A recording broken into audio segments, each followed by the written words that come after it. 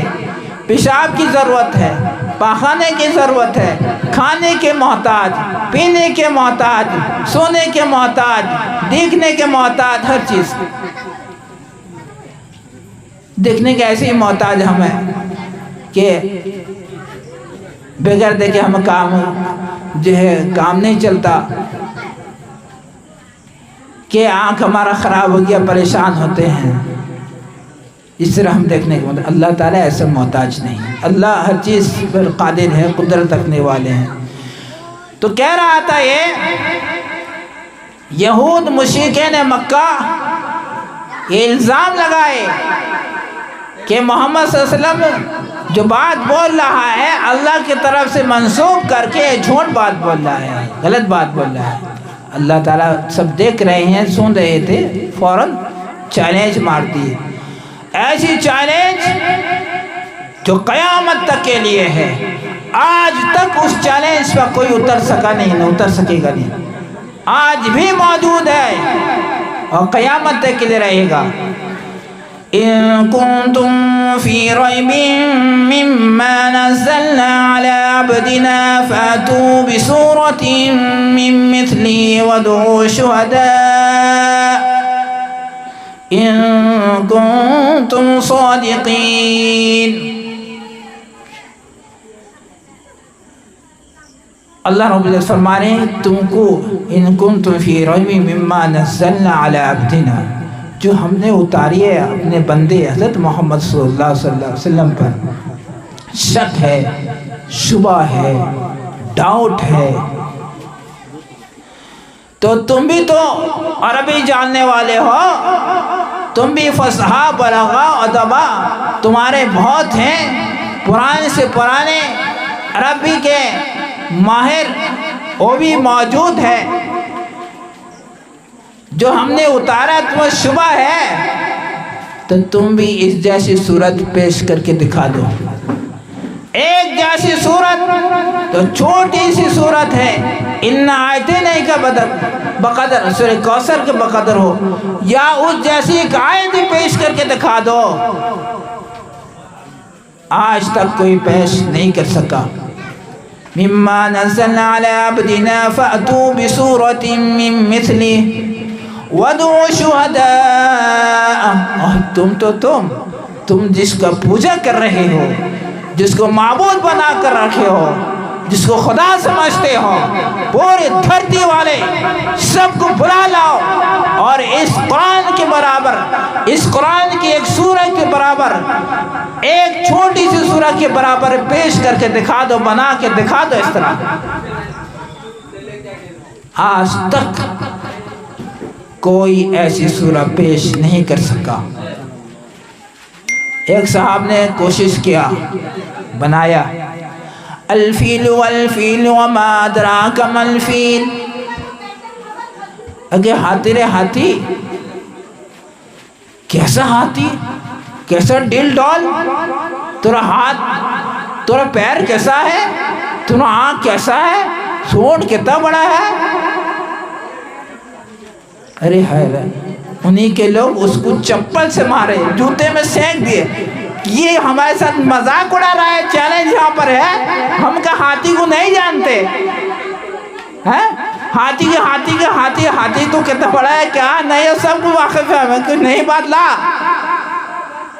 تو اس طرح آج تک قرآن رہتی دنیا تک کے لیے چیلنج ہے، اور اس کا ذمہ دار اللہ رب العزت، اللہ نے خود ذمہ لیا ہے، خود اس کا ذمہ لیا ہے قرآن کی.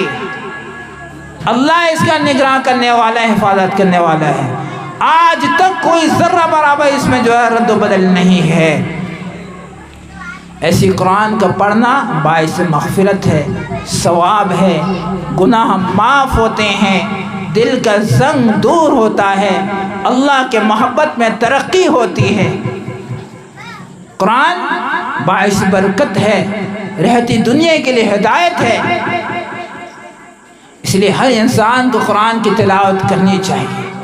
اللہ رب العزت سب سے بڑے ہیں، اللہ کا مقام مرتبہ سب سے بڑی ہے. قرآن کا مقام مرتبہ، قرآن کا مقام مرتبہ بھی ویسی ہے، سب سے بڑی، ویسی اونچی ہے. سب سے پہلے قرآن کی تلاوت.